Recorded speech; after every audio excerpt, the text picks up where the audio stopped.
going on, my peeps? Your boy Versatile is back with another video, and today we're going to be checking out the new iOS 12.1.1 or 12.1.1 update. A couple of unique features to that, well, really I guess you could say just one to the iPhone XR, and all I need is a notification, so it'd be nice if I got one. Someone mind sending me a text real quick so I can get a notification?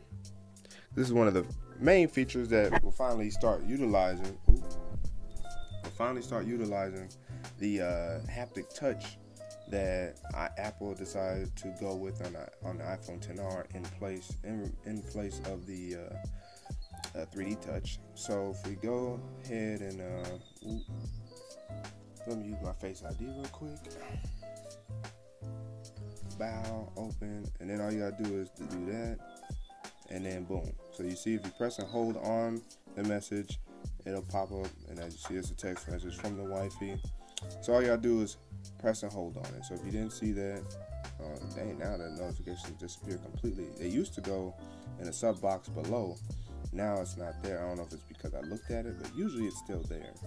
So that's one feature that has now been included with the iPhone XR. So another feature that has been included, or that they've kind of added back, is in FaceTime.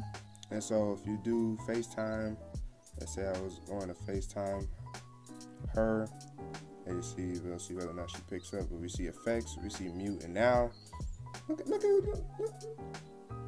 As you guys can hear, she's in the same room. Alright, so sorry guys for that, but as we see here, now they've added the flip button because, you know, for some reason they eliminated or really put it in this drawer here for you to be able to flip your camera back and forth. And another feature they've added in here is being able to do live photos. So as you see with the little button now, you can take pictures, but you can also do live photos via your FaceTime app. So while you're FaceTiming, you know, you either press and hold or press, and then FaceTime photos must be enabled on both devices to use this feature. So the other person has enabled FaceTime or enable FaceTime photos, and then you can do that. So that's FaceTime.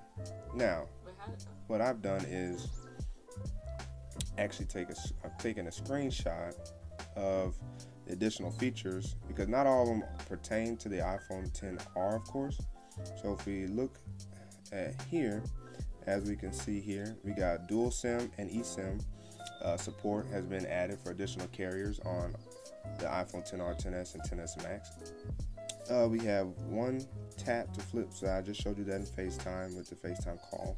You can do live photos, and now the flip button's been added. For the iPad, the option to hide the sidebar and news. I'm sure that's a big deal. I don't have an iPad, and I'm guessing it's for the newer iPads.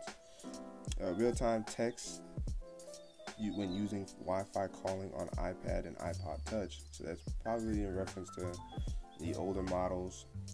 You can get text messages or text while you're using Wi-Fi calling.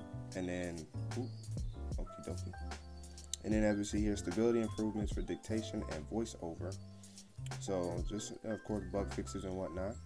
Now, along with those, as you guys saw, well, actually you didn't see, but what happened was when you guys saw me open my phone, so let's try that here. So when I first opened it, it said it didn't get it right. Okay, so when I move it to my face, now it unlocks for no issue. Now before that, if it didn't succeed the first time, it would just cut you out, and you'd have to put in your code, your passcode, and then it would allow you to go in. Or if you were to try to view a notification, you have to swipe over on the notification, hit view, and then it will try to reinitiate Face ID. Now it gives you multiple tries. So see, now it says okay. So then if I bring it to my face, boom, as you guys just saw there, I didn't have to do nothing with it, it activated. And then let's see, so if anybody was struggling with visual voicemail from downloading, they addressed an issue there. They fixed an issue in messages where it was preventing predictive text suggestions when typing in Chinese or Japanese. So I'm sure that was a much needed relief for those who do use that. We have an issue that was addressed that prevented voice memo recordings from uploading to iCloud. Now, I don't use voice memos, but I'm sure those who do, again, feel relieved that this issue is fixed. And then, of course, we have an issue where time zones may not have updated automatically. Never experienced really much of those at all, except for the Face ID issue on my model. And then, of course, we have, okay, so I've already talked about some of these things. Oh, and then down here, support in mainland China and Hong Kong, and then HomePod LEDs illuminate during group FaceTime calls. This is for HomePod. So those are updates that was included there. That's pretty much it. There wasn't really much else that was part of the 12.1.1 update. Just trying to use haptic feedback on your lock screen. Too bad you can't do much with it right now as far as on your home screen and whatnot. As you guys see, it still bounces and toggles the apps for moving them around and whatnot. So we see that's that's that. And then oh, okay, I did notice here this actually sped up a whole lot faster. So now my widget screen updates a whole lot faster. So as you guys saw, my weather updated near instantly. Now I get more stuff in my doggone Google Calendar widget here. Down here, as you guys can see, I'm about to unbox those for you guys real quick. But look at that, even Cash App updated just like that. So much needed update as far as little incremental things, bug fixes and improvements, and certainly I've felt that on here. The update didn't take long to download and install on all. I want to say it took maybe 10 minutes, 15 minutes tops for it to be able to download and then install. So yeah, I would say 15 minutes tops. I don't even think it was that though. It's probably in between 10 and 15 minutes.